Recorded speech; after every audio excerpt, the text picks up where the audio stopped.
Okay, good morning, everybody. It's time to start a theme-based invited speech session. I'm Akihiro Kashiara, the University of Electrical Communication, Japan, the chair of this session. Today, it's very honored to have Professor, Dr. Brendan Flanagan as theme-based invited speaker. Today's topic is about educational data science. He is one of the younger top researchers on learning analytics and educational data science. First, let me introduce him. Dr. Brendan Flanagan is associate professor at the Center for Innovative Research and Education in Data Science and Institute for Liberal Arts and Sciences, Data Sciences Department at the Graduate School of Informatics, Kyoto University, Japan. He mainly works on the learning analytics, education data science, but also he also works on computer-assisted language learning and application of blockchain in education. And particularly, he has also hosted educational challenges, data challenges at the several international conferences for more than 5 years to promote education data science in this field. His contribution is very great. Now, he is a principal investigator of several government-funded research projects in Japan. Especially, he participates in Japanese NEDO-funded very large research projects. Okay, Brendan, please start your talk.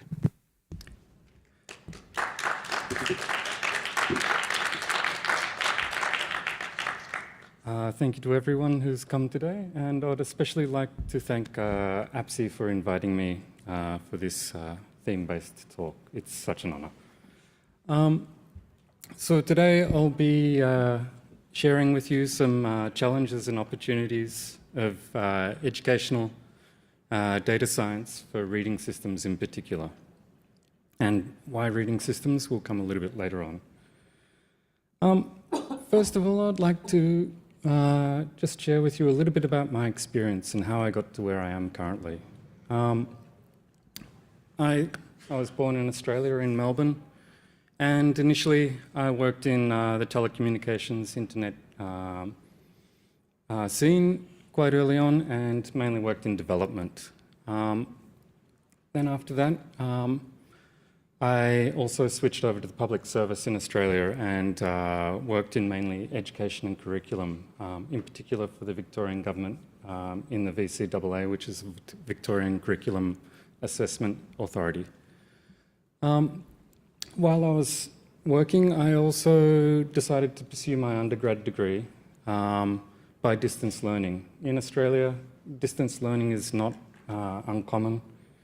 Australia is a very large country with a lot of people wanting to study, except we're quite spaced out. So I pursued an undergrad degree with Open University, and at the time, the learning systems were quite basic. Some courses still sent documents via post.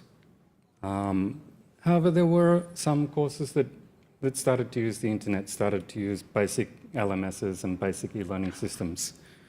And that's really where kind of the spark, the interest in this field for me came from. So after I finished my undergrad degree, I moved to Japan, to Kyushu University. I was interested in the research that was being done at the time in Japan about mobile learning. And I did my master's and PhD in information retrieval and machine learning to support English as a foreign language learning. After that, I moved with Professor Ogata to Kyoto University, and I did a stint as a postdoc and also senior lecturer in his lab, and that was where my journey for learning analytics started. And currently, I'm an associate professor at the Centre for Innovative Research and Education in Data Science at the Institute for Liberal Arts and Sciences, which is quite a large title for the department. Here's an overview of my talk today. First of all, I'll start off by giving you some background about the data that I'll be talking about throughout this presentation. Some of you may have attended the excellent demo session on Monday of LEAF. Sorry, you might hear an explanation of the LEAF system again, but for those of you who haven't, this will be an opportunity to introduce the reading system and how data is collected and the types of cycles that we use to collect and also feedback and analytics.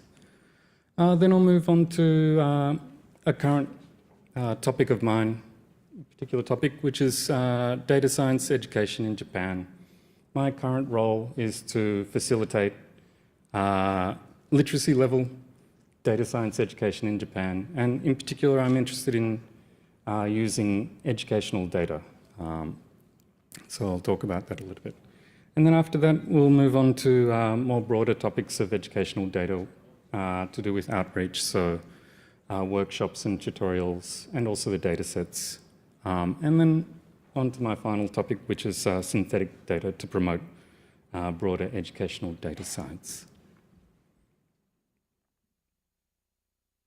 So first of all, the LEAF reading system kind of came about because digital learning materials have become a core part of modern education. Within Japan, domestically, there's been quite a push for a lot of publishers of textbooks to start distributing and promoting the use of digital textbooks. And this was kind of one of the main catalysts to research into reading systems within Japan. And there's a major advantage apart from being able to distribute books just digitally. We can get logs about students' interactions and reading behaviours while they're using those materials to study. And we can also analyse the logs to then gain insight into it. In particular, one key system in the LEAF platform is Bookroll, and it's a web-based digital learning material reader that's been developed in Japan and is currently being developed by EDE, which is also a major sponsor of this of ICCE2023. I mainly use LEAF in my classes, but also as a means to collect data sets to promote educational data science as well. And the data sets are not only used in workshops, but also in classes as well. And Bookroll is quite flexible in that you can integrate it into an existing learning system via learning tools interoperability. So you can link it to your existing LMS, and you can use XAPI to collect the data in an LRS. Here's an overview of the LEAF platform. The first instance of this this platform was first presented way back in 2017 in Christchurch at ICCE 2017. Back then, we had the main idea of the platform. It kind of had been implemented to a certain extent, but it was still a work in progress. In the following years, it's scaled quite substantially compared to what it was back then. I still remember in ICCE 2017 discussing this with our now APSI president, Wei Kun Chen, and and discussing whereabouts it could go. One particular feature of this system is that we try to make sure that data is pseudonymized, so it doesn't contain personal information that we don't need. So we have this zone here where we try and identify students by only IDs. We don't try and collect email addresses or names and things like that as much as possible. And all of the data is stored in the Learning Record Store in the XAPI format. Then we've developed a learning analytics tool, which is student and teacher facing, and this is called Log Palette. And this has a range of different models, so AI models for recommendation, user models, and also knowledge models. And students and teachers can access this via LTI as well from their LMS. This is I think this is a slightly old screenshot of the UI book roll. It's currently being updated. But this is to show you the UI features and also which parts are logged as data. So here we have highlighted in yellow the actual interactions that are logged as XAPI logs. So we have things like going to the next page. If you click the button to go to the next page, it logs the previous page. Also page jumps, so you can jump to an arbitrary page in the book as well. A more important feature is for students, they can use markers to highlight areas that might be of interest or of difficulty while they're reading. And also memos, so then they can note things or also answer possible questions that are distributed via book roll. And book roll has the advantage of being able to be used in any standard web browser, so you can use it on your PC, your tablet, or your smartphone as well. And teachers can simply upload their materials via PDF. And here's an example of the type of logs that we get in book roll. So we can see here that the first log, this is a teacher, and they've registered contents, so they've uploaded a new book to book roll. And we know at what time they did that. And then for the same learning contents, we have a student who's opened the first page at this particular time. So we can assume that they're reading the first page from that particular time. And then we can see 4 seconds later that they went to the next page. So we can assume that they spent around about 4 seconds on the first page. Whether they're reading or not is another question, but we can make an assumption that they have stayed on the page for that amount of time. So this type of data is what I'll be talking about further in my presentation, so about how that's used in my data science classes and also further in the outreach activities. So that brings me to data science education in Japan. I would like to share with you first a little bit about the state of data science education in Japan, because I think it's pretty exciting. We send out this to all first-year undergrads when they enter Kyoto University. And the reason why we do this is because we want to make them aware of where and how data impacts their lives. So up the top it says, behind the scenes is data science. And we live in a digital society currently. Data is literally everywhere. So it's behind the scenes of beginning a friendship on SNS. It's behind the scenes of maintaining health, so healthcare in hospitals and etc. It's also behind the scenes of best purchases, so recommendation on Amazon or Rakuten, which is particularly popular in Japan. And it's also behind the scenes of delivery services. And then we say to them, look, data is everywhere. It's affecting your life in a lot of different ways. And most of the time, you're not probably aware of this. But because it is playing such a large part of our lives now, this is something that everyone needs to have an understanding about. So we say to them, data science, which is currently a hot topic, can be studied as a part of Kyoto University's core education. Which leads me on to why those initiatives have started.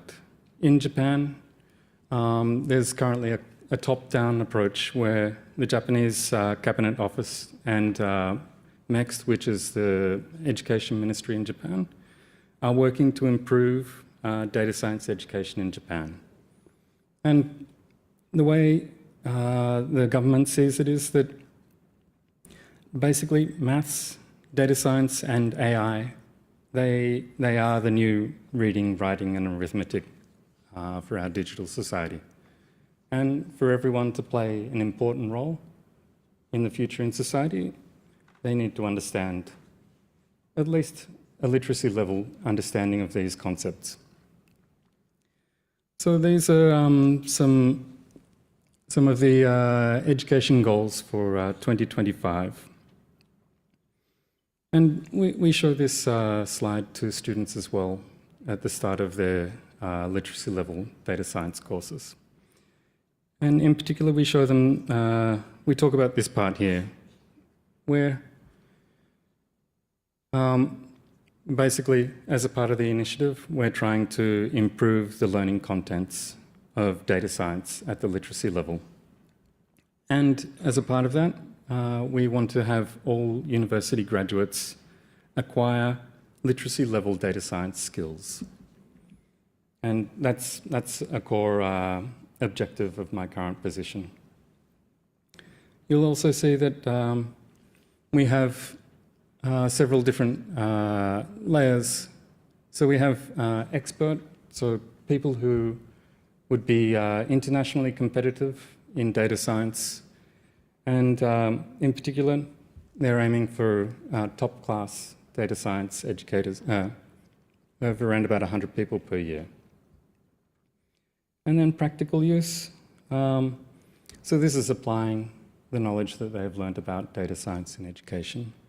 So they're roughly aiming for 50% of selected high schools course-in, which is like a technical college in Japan, and also universities. So around about 250,000 people per year. And then also at the K-12 level, it's a lot larger base, where they're trying to improve ITC within the classes. So currently there's one device per student project called GigaSchool that's putting devices in the hands of all the children in K-12 in Japan. As a part of this initiative, it's accelerated and increased the awareness and importance of data science in Japan. As a part of the centre that I'm currently in, we put together an introduction to statistics textbook, which consists of the learning materials that we use in literacy level courses. This textbook has great examples of use of medical, business and economics data, which are typical data science examples. However, it kind of leaves me wondering, has educational data been forgotten in this literacy level data science education? And that's now become kind of a goal for me, is to increase the awareness of educational data science. So in the stats courses, in the basic stats courses, we use mainly sample data sets, but also, apart from that, we try to get students more involved by using questionnaire data. And these questionnaire data are collected from the students within the actual course. Because Kyoto is located in Kansai, and the largest prefecture in Kansai is Osaka, a lot of the students probably have come from Osaka, or their parents' house exists there. So we ask them in the questionnaire, do you own a takoyaki maker? Takoyaki is an octopus ball, and Osaka is very famous for takoyaki. And then we ask, is your parents' house located in Osaka? So do they have kind of some connection to Osaka? And then we can, using that simple data, yes or no data, we can then start asking questions and using statistical methods to answer those questions, like, do people from Osaka like takoyaki more than those who aren't from Osaka? And that kind of gives students more of a buy-in to the learning that they are doing. And here's an example of a takoyaki maker that would be used in the home. So my current journey is towards increasing the awareness of educational data science and building on that, that kind of buy-in that students get from having a part of the data. The data it's personal to them.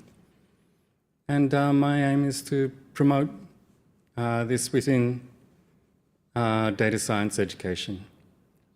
So I could use existing sample data sets, which would be quite easy to use.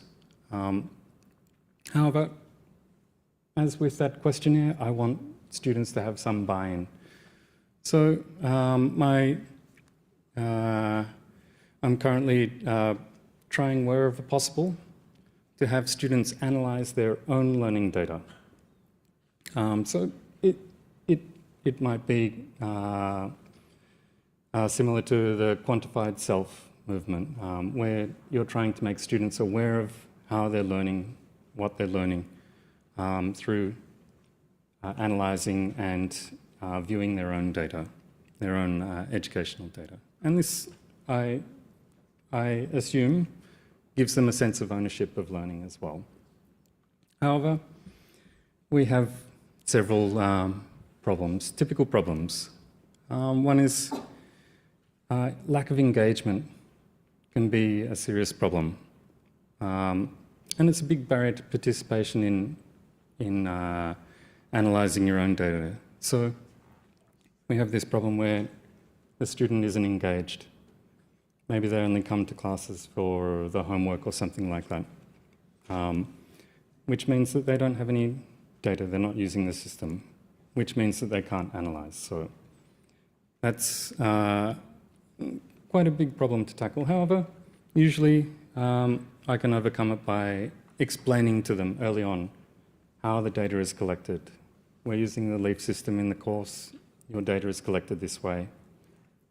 And we will be using your own data later on to analyse. So it's important for them to use the system, so then later on they have some data that's interesting to analyse for them. Another important problem is that every student's data is different.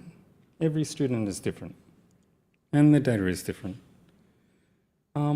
So when we're applying statistical methods to data analysis, descriptive statistics are okay, but say if we start using statistical tests, we need to give them enough information to select the appropriate test for the type of data. So does it need to be a parametric test or a non-parametric test? Just as an example.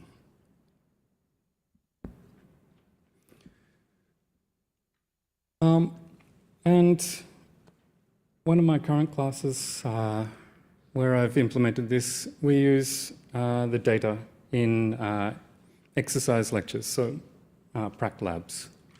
And the students, as I said, are first of all encouraged to study and collect their own data in Leaf. And we offer a way for students to check how much data they're accumulating. Students can also easily download their data using the Leaf system. We only let them download their own data currently because of privacy issues. And we do pre-process the data to make it more palatable for easy analysis. However, some more pre-processing is usually needed for students to apply statistical methods, and those pre-processing methods are a part of the curriculum. And currently the data is used regularly in exercise classes to introduce practical stats use in Python on educational data. And going back to the Leaf platform, this is how we have it set up. So the students use Bookroll to study the slides.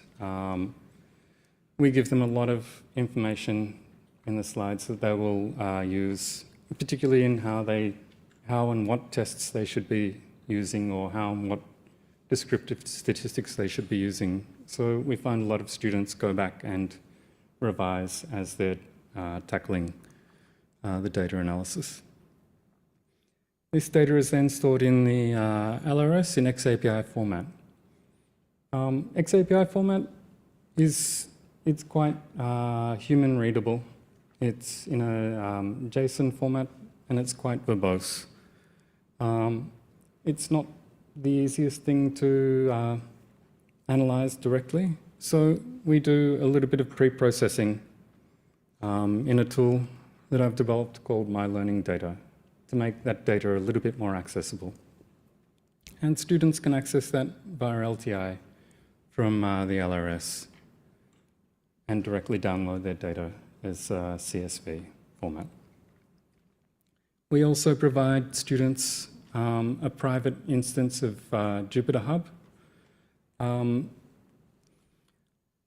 Why do we use a private instance? Well, for one, students might be concerned about uploading their data to, say, Google Colab or other services where they mightn't have as much control over their data. Also, we do find some students don't have Google accounts because they are concerned about data privacy and tracking, things like that. So offering them a private Jupyter notebook to analyze it in kind of lessens the anxiety about that. And so this leads us to the educational data science cycle that I've been developing over the last year or so, where we have students starting off on Bookroll. The lecture slides being uploaded to Bookroll, so the necessary information is given to students via Bookroll, and then they use Bookroll. That generates data which they can then download. And they can apply the knowledge that they've learned in the class to their own data by using Jupyter Hub. And through using Jupyter Hub, it collects log data about their programming, how they're going about analyzing the data and things like that. And this, in turn, goes back to the LRS and is potentially more data for them to analyze down the track. And then this cycle keeps on going on. So we find that students, by the end of the semester, will end up with quite a large data set, which they can then use in their final prac report at the end of the term. We also couple this cycle with a data-driven group work approach. And this is called GLOBE. And Liang, who's a postdoc at Ogata Lab, has developed this over several years. And it's gotten to the state where we can automate the group formation also using the same book roll data logs. And because we're using group work, we also want to identify which students maybe aren't participating as much. So we use peer evaluation to kind of balance the amount of effort with the amount of evaluation that the students receive. And next, I would like to introduce to you about the efforts that we've been doing to kind of promote educational data science in a broader aspect through outreach activities. Some of you may remember ICCE 2018 was held in Manila. And we held our first reading behaviour analysis workshop using data that was collected from Bookroll. We had quite a good turnout there, a total of 16 submissions. And a lot of those submissions were about predicting academic success. At that time, we used a pseudonymized and also anonymized data set because we can't directly share data from a higher education context. So we took student IDs and changed them to pseudonyms, and we also we filtered out and masked any student-created content, so memos and things like that, that students could possibly insert personal identifying information into, which otherwise might be difficult to pseudonymize. After ICCE 2018 was such a success, we then continued as the workshop on predicting performance based on the analysis of reading behaviour at LAK19 in Arizona. We had a decent turnout of 14 submissions. As you can see here in the subsequent workshops, COVID really had an effect on the number of submissions. However, we do plan to finally go back to a face-to-face workshop, which I'll introduce at the end of this presentation. Also this year, we held both a workshop and a tutorial at ICCE2023 in Singapore, and this was in the form of a hackathon, where we gave data and also explanations of the data and how it might be analysed to participants. And then within that half or full day hackathon, participants regularly came up, presented their findings. We discussed how they might be able to overcome or maybe better define the analysis. And that was a very valuable opportunity.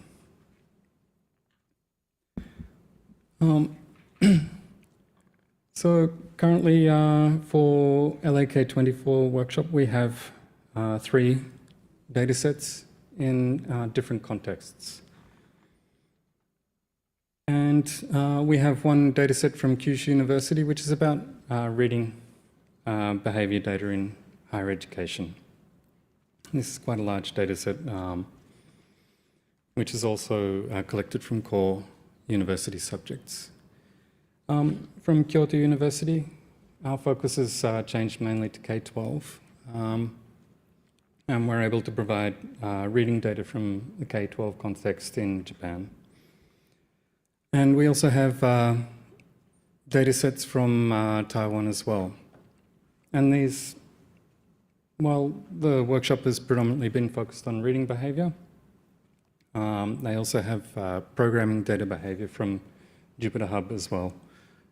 So you can look at the similarities and also differences between learning behaviour in reading systems and also programming systems as well.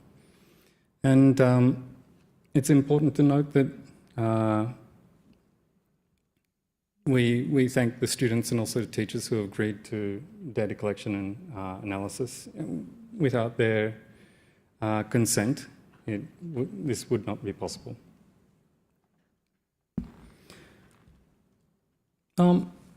So we usually find that participants in the outreach will often use the data to predict academic performance or at-risk students, which is quite a common task in EDM and also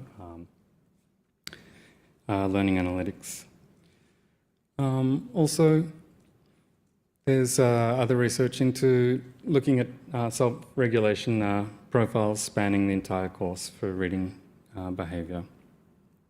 We also have the lecture time, so you have the opportunity to have in-class and also reviewing reading pattern analysis. Also looking at student engagement and behaviour change and visualisation methods to provide meaningful feedback of evidence to stakeholders. I'll briefly introduce at-risk and academic performance prediction because it is quite a large task that is undertaken often. So student performance and engagement analysis and also behaviour detection often includes early warning systems in education. And the main goal of these systems is to predict overall performance in a test or a course to identify students who are at risk of underperforming or failing in the course. And we've also found that previous studies have shown that academic performance can be predicted from using ebook-based data. But before we started these workshops, there wasn't so much about the early prediction of academic performance. And early warning models can possibly help to detect dropouts and others and inform teachers about these in advance. One of the early on researchers was by Akapina, Akchapana, who was also a postdoc at Ogata Lab. And this task has a longer background. It stems back from MOOCs, actually, which we all know are very accessible, but most learners don't finish. And a lot of research has reported that completion rates are below 5%, which is quite worrying as a teacher.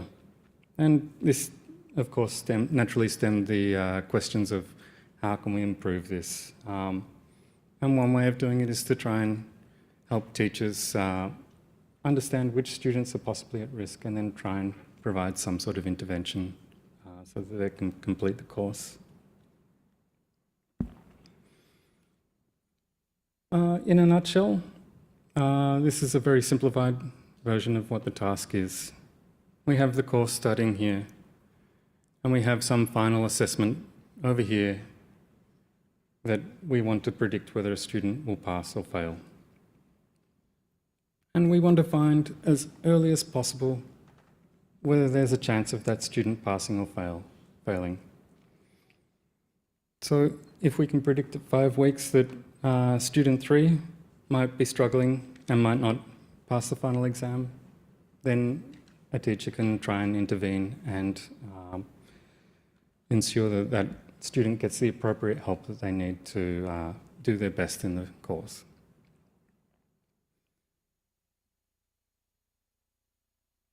And so now I want to move on to synthetic educational data and how it might help promote research and educational data science. We've looked at just some very broad tasks, and there's a lot of research into those broad tasks, except in the last 5+ years in the LA community, there's been a lot of talk about how a one-size-fits-all analytic approach to predicting academic success, etc., is maybe not the way to go. we have a lot of different contexts in education, and maybe there is a need for, say, niche contexts or certain contexts to have a different approach to another context. However, we do find that there are a lot of data for many contexts that are not easily accessible by many researchers. So we end up with kind of data silos in the community where maybe one group will have spent a lot of time and effort collecting data, and it's only usable by a certain limited group of researchers. There's also been a lot of talk about open science, which is a fantastic idea. However, with these data silos and not being able to easily share data, there is also the problem that it's hard to release data due to privacy or data ownership reasons, and this can limit replication of studies to some degree, which is concerning for an academic community. There has been some great work done recently called the MORPH framework, and this does overcome that limitation to a certain extent by hosting the data and offering an environment for people to replicate studies. And this is mainly focused on MOOCs data currently. However, there is also another possible avenue, which is generating synthetic data that mimics the original data. And that brings me to how is synthetic data different from anonymized and pseudonymized data? So, to put very simply, anonymized or pseudonymized data is where personal identifying information is replaced with another ID or value, in the case of pseudonymization. For anonymization, often filtering or masking of will be applied to remove personally identifying data. And there are also more advanced techniques such as homomorphic encryption, where you can encrypt the data but still enable its analysis to a certain degree. However, all of these types of data are still the original data. They contain the original student data or learner data, and there are data ownership issues. However, with synthetic data sets, we generate the data, and it contains no real personal information.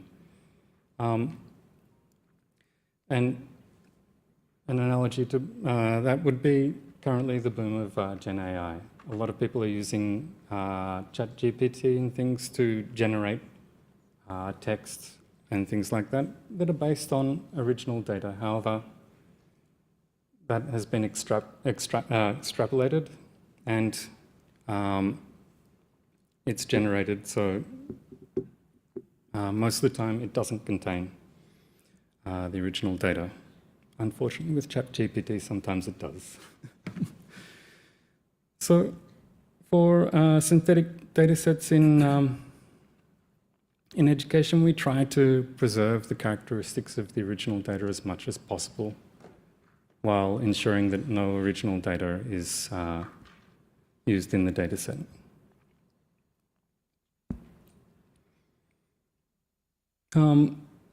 So we've done some work on using synthetic data and also distributing it as part of the workshops. And we have a paper in ICCE Access about the differences between private data and synthetic generated data, and what are the possible uses for collaborative analysis, and what are also the pitfalls for it. So we had a private data set which was then used to train a model which generated synthetic data. We then validated that data in the task against the a model also trained on the private data. We then got third parties to use that synthetic data to train prediction models. And then we gathered all of those prediction models that were trained on synthetic data, and then we compared their performance on synthetic data to that of private data to see if it is usable as a way of collaborating with others through data sharing.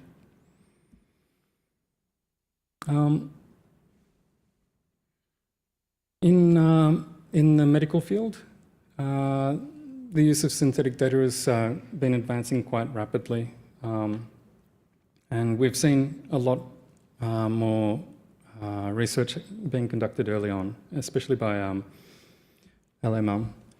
And he's proposed several methods for evaluating the utility of synthetic data. So structural similarity to the original data is key. It needs to look the same structure. And then we have general metrics and biases and stability assessments that need to be conducted. So in this particular research, we ensured that the synthetic generated data had the same structural composition as the original data. And we also conducted a preliminary evaluation to measure the utility of the data for the proposed purpose. So to generate the data, we took the private data. We trained a Markov model as the generative model. And then we gave that model a set of parameters, so the number of students, data that we wanted generated, and it output synthetic data set for us. And in this case, it was roughly 12.6 million logs of generated data. Here's an abstracted look at the inner workings of the Markov model that we used. So you'll see the nodes of the Markov model, or the states, they resemble the data that we had in the sample data earlier on from Leaf. So we have what the student is doing next. We also have what book and also what page the student is on. And we have probability, so transition probabilities also here. So it's a state model. And we also have the distribution of timestamps for generation. So it generates timestamps within the similar distribution to the original data. To test the fitness of generated data, we trained a model. So the purpose was of early warning academic performance prediction. And we looked at synthetic data models and also original data models using the same holdout private data to test it. So an overview would look like this. We take private data and train the same model, random forest regressor, and we use the same model to train a synthetic data model.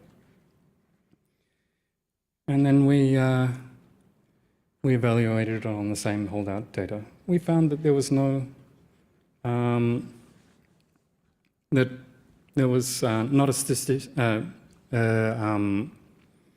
a significant difference between the prediction performance of the two models trained on both the data sets and tested on the same private holdout data set. So we can say that in this case, the synthetic trained model has similar performance to the original private data.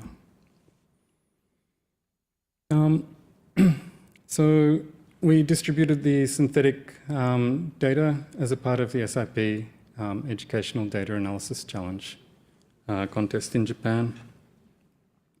And we had a total of 59 teams sign up. However, only 19 teams completed and submitted programs. We also introduced a a Python package to help participants analyze the data. It's called OpenLA, and it's been developed in Kyushu University. And that helps quite a bit. And the synthetic data, as we saw before, we took real data, which had the reading behavior log data and also the final test scores. We created a data model, which then generated data for synthetic learners. And these data were broken up into 5, 10, and 15 weeks data. So ideally, we would want to predict whether a student passes or fails early on. And then the participants took that data, created a prediction model, which then predicted performance at 5, 10, and 15 weeks for the final grade. We used root mean squared error as the evaluation technique, and we took the average over the 3 different points in times. And this was also evaluated by 2 separate universities. We gave participants a Docker image, so a standardized environment with which they could create their models in. They explored the data sets and then spent a lot of time and effort optimizing the data sets. And then we ended up with a predictive model in the Docker image, which they could then submit. And this is DALI 3's version of that. And then those images will then evaluated on a holdout data set. This was also a synthetic data set as well, and then updated a leaderboard every couple of days with the results. And we took their final submissions, and this was the leaderboard. So the testing that was done on the synthetic data set. And we can see that a lot of the teams have got quite good scores compared to the sample model that we just looked at before. However, we can see when we test this against the original private data set, we can see that a lot of models actually perform worse than the baseline model. And we do have one team that did do surprisingly well.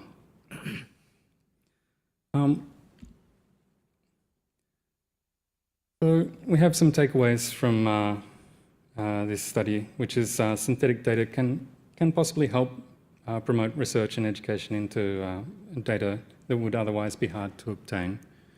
However, model performance probably isn't everything. If synthetic data is used to train and it performs badly on real data. And one problem with that is trying to extract as much performance as possible out of the data set at hand instead of thinking about the more general aspect. So some lessons that we learned from this was that we need to ensure that validation is done on real data before being implemented into real-world learning systems. Otherwise, we might end up with unexpected consequences. Also, for educational data challenges using synthetic data, we should have periodic offline evaluation on both synthetic and also private data to possibly overcome the gap between models trained on synthetic data versus private data.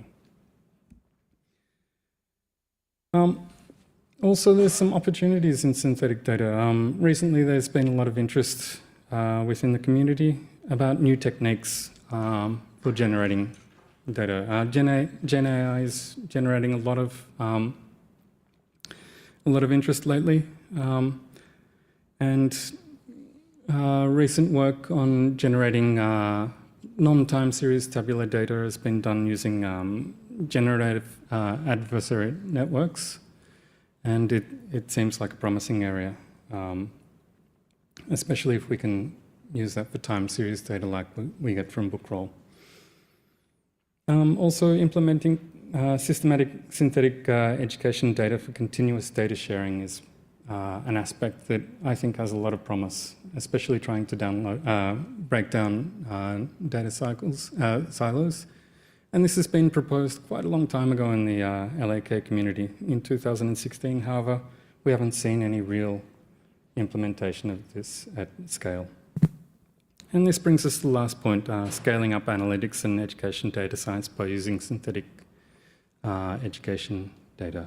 So currently it's quite difficult to generate synthetic data on small data sets, private data sets. So can we overcome this by either finding a way to generate on small data sets or possibly transfer from data-rich contexts to data-poor contexts?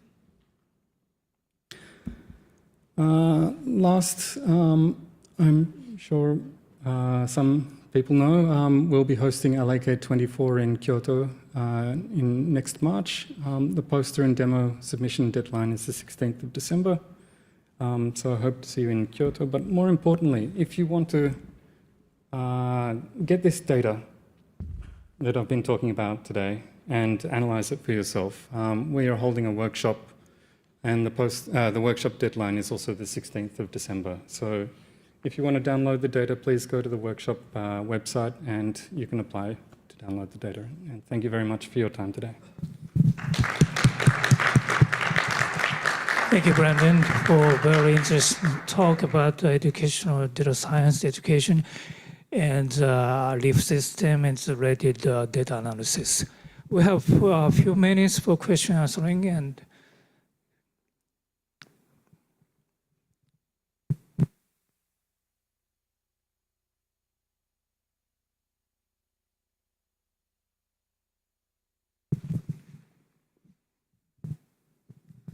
thank you very much. I'm Faiz. I'm from Charles University of Australia. Personally, I want to really thank you for all the great presentations. For me, like, I have no background in data science. This was like this so huge information and everything just new for me. And I'm so thankful. And also thankful for the feedback that you gave to my presentation, which really, really helpful. And I was actually, well, I was interested in the discussions of education. I mean, in data science policy into the Japan educations. Again, this is my first time in Japan. Again, this is my first time in ICCE. So I do apologize for my lack of understanding in all of those contexts. But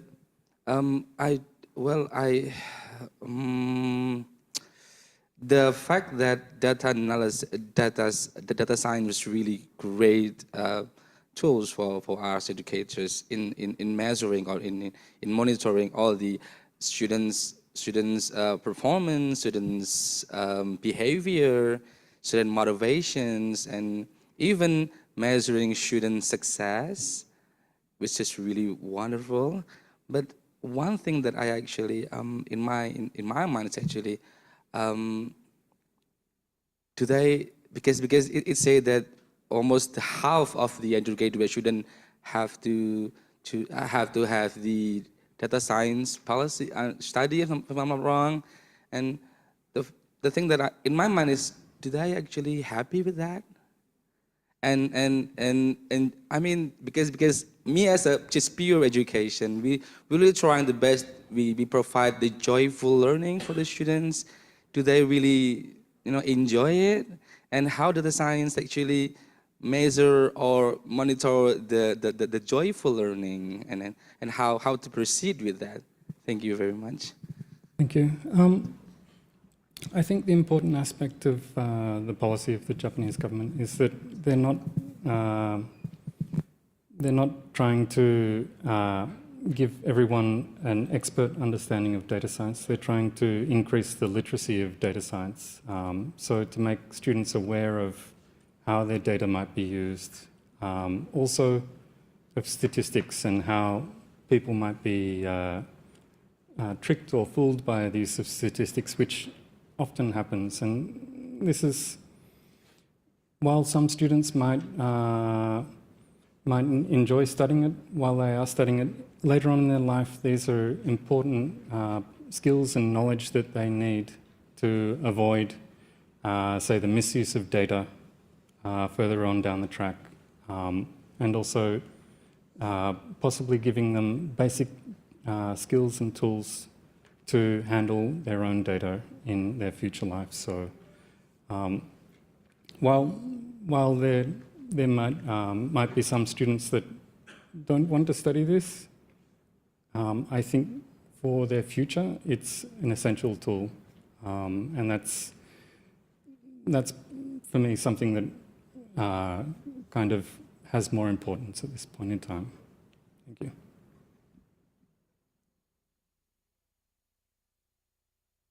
You will have more question, but it's time, sorry. So finally, on behalf of ICCE and conference organizers, I will present Brendan speech certificate and Japanese souvenir.